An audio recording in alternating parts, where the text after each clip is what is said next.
In un cielo carico di tempesta della guerra fredda, un velivolo nacque per dominare il campo di battaglia con una versatilità senza pari. Il suo nome? Panavia Tornado, un caccia multiruolo progettato per colpire con precisione chirurgica, sfidare le difese nemiche e adattarsi a ogni missione con un'agilità che pochi altri potevano vantare. Dietro le sue linee affusolate e le sue ali a geometria variabile si nasconde una storia fatta di ingegneria rivoluzionaria, collaborazioni internazionali e impieghi operativi che ne hanno forgiato la leggenda. Ma cosa lo ha reso davvero un'icona nell'aviazione militare e quali segreti si celano dietro le sue missioni per audaci? Scopriamolo insieme in questo video.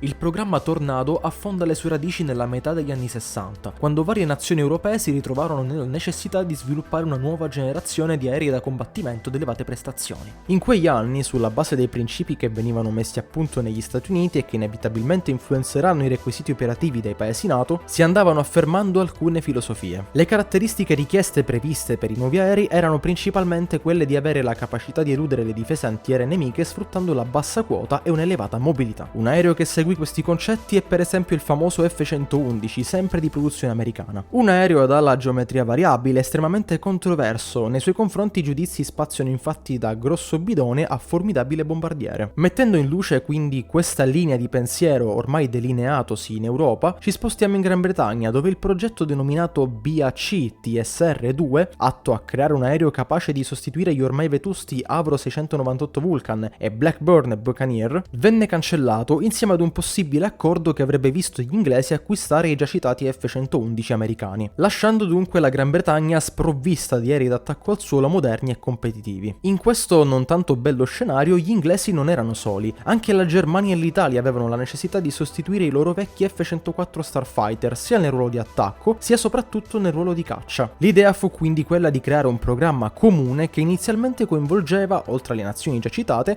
anche il Canada, l'Olanda e il Belgio. Già nel 1968 si era prevista la produzione di circa 1500 macchine solo tra i primi tre paesi del trittico anglo-italo-tedesco. Ben presto infatti sia il Canada che il Belgio che l'Olanda si ritirarono dal progetto e furono quindi Inghilterra, Germania e Italia a firmare nel 1969 l'accordo che creava il consorzio industriale destinato a sviluppare il nuovo aereo, ovvero la Panavia. Una volta siglato l'accordo però si doveva effettivamente avere un'idea chiara su che tipo di aereo si voleva produrre. Venne quindi suddiviso il lavoro con Germania e Regno Unito che si occuparono del 42% a testa del design dell'aereo, con l'Italia che lavorò con il restante 15%. Il nostro paese si occupò principalmente di disegnare le ali del mezzo, per chi se lo stesse chiedendo. Lo scopo dunque del progetto MRCA era quello di produrre un aereo in grado di svolgere missioni di attacco al suolo, ricognizione, difesa aerea e antinave, garantendo in questo modo il rimpiazzo dei tanti aerei in servizio che svolgevano questi compiti per rimpiazzarli con un mezzo che era quindi in grado di svolgere tutti questi lavori da solo. Non a caso l'acronimo MRCA sta a significare proprio Multi-Role Combat Aircraft, ovvero letteralmente aereo da combattimento multiruolo. Secondo le idee iniziali dovevano essere progettati due tipi di aerei, il Panavia 100 monoposto per il mercato italo-tedesco e il bombardiere Panavia 200 in versione esclusivamente biposto per il mercato inglese. Ciò però si traduceva inevitabilmente in un grosso aumento dei costi di sviluppo per questa versione, creando così notevoli difficoltà al reperimento dei fondi necessari allo sviluppo del caccia monoposto Panavia 100, per cui quest'ultimo fu cancellato a malincuore per l'Italia e la Germania, le quali riponevano ancora qualche speranza di avere un buon intercettore nel progetto MRCA, inizialmente denominato Panther. Purtroppo però la vita saprà essere crudele, in quanto ci si rese ben presto conto che, soprattutto per volere degli inglesi,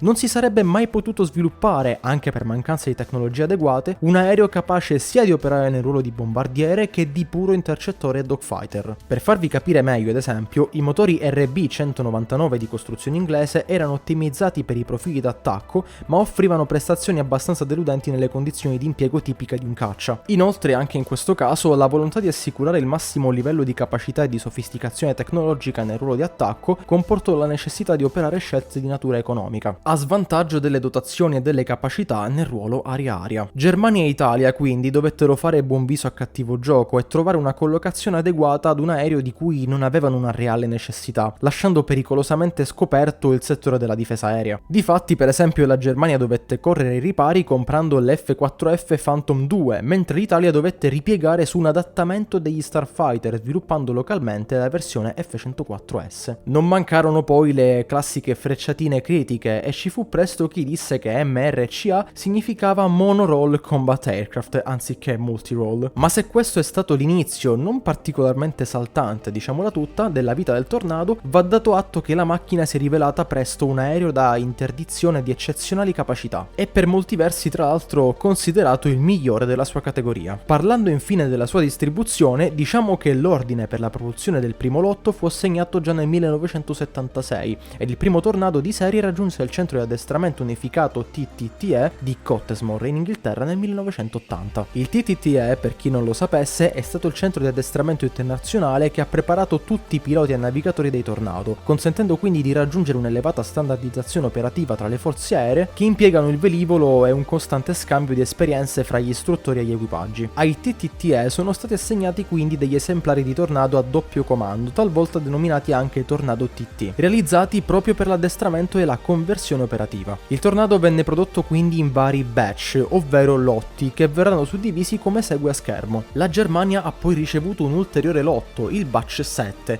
composto da 35 Tornado in configurazione ECR, ossia ricognizione elettronica, e SEAD, acronimo che significa appunto soppressione delle difese aeree. Ma la novità più importante è stato l'annuncio con il quale il governo inglese nel 1976 avviò lo sviluppo della versione ADV, una variante ottimizzata, indovinate un po', per l'intercettazione. Sembra proprio uno strano scherzo del destino quello che ha portato proprio la RAF, che tanto si era opposta ad integrare capacità aria-aria nel Tornado, a ordinare lo sviluppo di una versione dedicata alla difesa aerea. Nel corso degli anni e con la produzione che andava spedita, anche alcuni paesi esterni al progetto cominciarono a nutrire un certo interesse. Alcuni esempi sono infatti l'Arabia Saudita, che tra l'altro fu l'unico paese terzo ad acquistare effettivamente i Tornado, ordinandone 48 nella versione IDS e 24 in configurazione ADV. Tutti questi aerei verranno presi dal quinto lotto di produzione stornati dalla RAF britannica. Altri paesi che mostrarono interesse per l'aereo in questione sono stati poi l'Oman, che sebbene inizialmente ne ordinò 8, questo acquisto non venne mai concretizzato, e a quanto sappiamo c'era anche la seria possibilità che anche alcuni paesi asiatici potessero equipaggiare i Tornado, come ad esempio il Giappone o la Corea del Sud. Diciamo dunque, per concludere la sua storia, che il Panavia Tornado non fu di certo uno di quegli aerei caratterizzati da un ampio successo commerciale,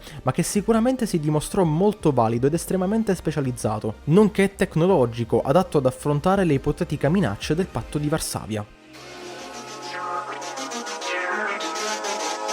Una delle caratteristiche più iconiche e particolari del multiruolo europeo erano sicuramente le sue già citate ali a geometria variabile. Questo tipo di configurazione alare era l'ideale per un aereo sviluppato con la concezione di svolgere più ruoli contemporaneamente. Grazie a questa caratteristica, infatti, il Tornado era in grado sia di volare ed essere prestante sia a bassa che ad alta quota. Nel primo caso, infatti, quando le ali sono piegate all'indietro, avvicinandosi quindi alla fusoliera, il Tornado accresce la sua velocità a bassa quota, riducendo la resistenza aerodinamica. Con le ali completamente spiegate, invece, l'aereo ha più portanza a causa della maggiore superficie offerta all'aria dalle ali, cosa che favorisce a basse velocità il decollo e l'atterraggio in spazi ristretti. Un'altra caratteristica che concerne sempre la sua mobilità sono i cosiddetti inversori di spinta, degli strumenti utili all'aereo per frenare in modo efficiente anche ad alte velocità. Altre caratteristiche importanti da menzionare sono anche il famoso ed efficiente sistema fly-by-wire, la presenza, almeno nella versione IDS, di un radar usato sia per la navigazione che per l'attacco, capace di scandagliare l'aria, mappare il territorio sottostante e permettere al velivolo di mantenere un'altitudine costante quando viaggia, o almeno quando lo fa a bassa quota, oppure la presenza di un radar nella versione ADV AI-24 Fox Hunter, in grado di agganciare 20 bersagli differenti da una distanza superiore di 160 km. Parlando di ciò che può montare invece come armamento, diciamo che il Tornado, in più o meno tutte le sue varianti, equipaggerà come armamento fisso sempre dei cannoni Mauser BK27 da 27 mm per l'appunto,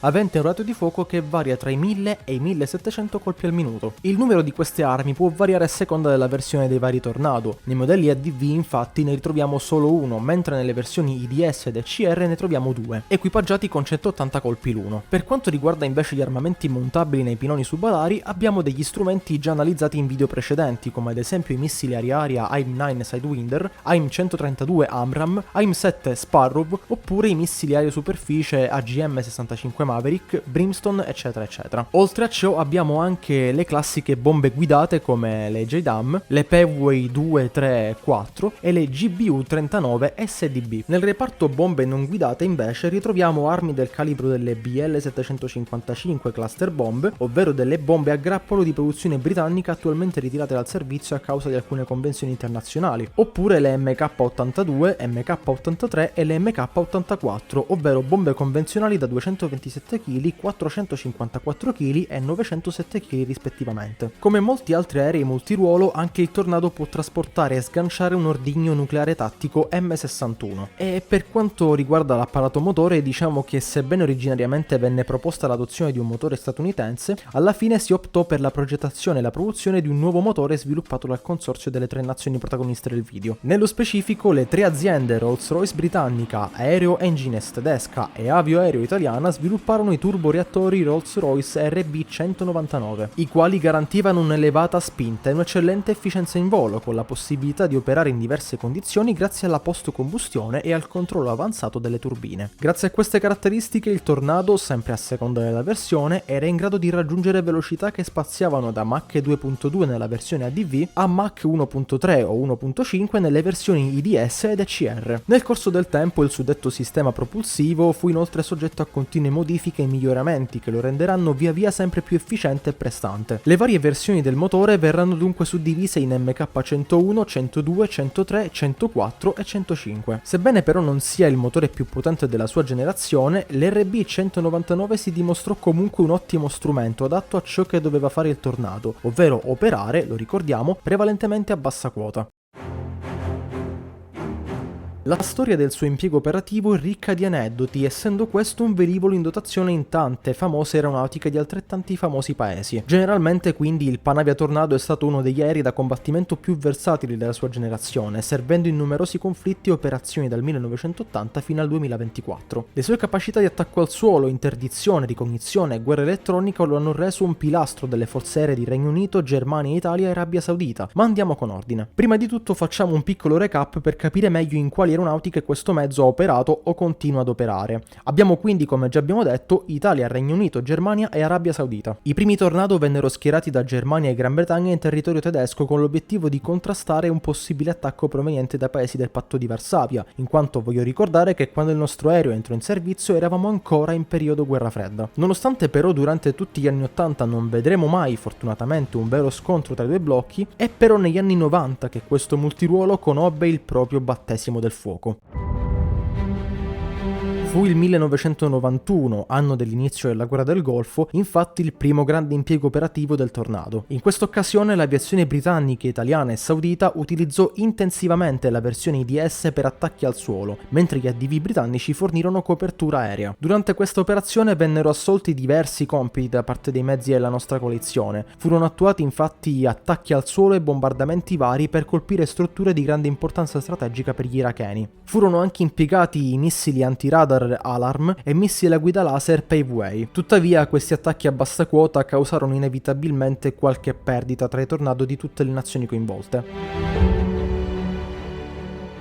Abbiamo anche la guerra in Bosnia, nella quale parteciparono sia i nostri Tornado che quelli della RAF. In queste operazioni vennero effettuati numerosi attacchi di precisione contro le forze serbo-bosniache, usando bombe Paveway e missili Storm Shadow. Durante l'operazione Allied Force, i Tornado italiani e tedeschi parteciparono ai bombardamenti NATO contro le forze jugoslave, utilizzando missili da crociera Storm Shadow e missili antiradar HARM per la soppressione delle difese antiaeree. In questa occasione il Tornado ECR tedesco fu essenziale nel ruolo SEAD, ovvero acronimo che indica Suppression of Enemy Air Defenses, ossia soppressione delle difese aeree nemiche. Before, but not from this angle.